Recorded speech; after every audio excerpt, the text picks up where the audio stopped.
Calling it the juggle and the struggle, right? Women, there is so much pressure on women in particular, on all of us. The juggle and the struggle. You just heard there from Donna Orender with Generation W. We know that this COVID-19 crisis is impacting all of our lives, but it is disproportionately impacting women. Studies right now are delving into the additional issues that women are facing as mothers, as breadwinners, as caregivers as well amid this crisis.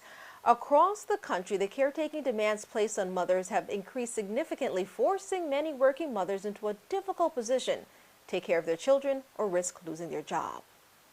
It does beg the question of what structural changes should we be looking at as a society, as owners of businesses, that where we can help here. More companies are signing pledges to help promote work-life balance like IBM, Uber, and PepsiCo.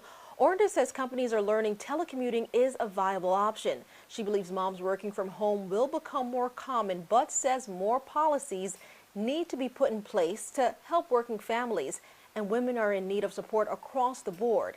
Listen to this. Job losses during the coronavirus crisis have impacted more women than men.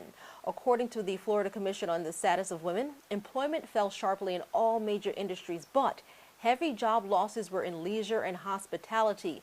Those are positions predominantly held by women.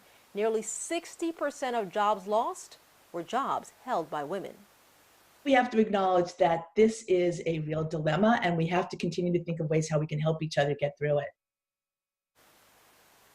The Institute for Women's Policy Research recommends relief efforts should include additional and extended stimulus support for unemployed mothers to care for children who are out of school or without care.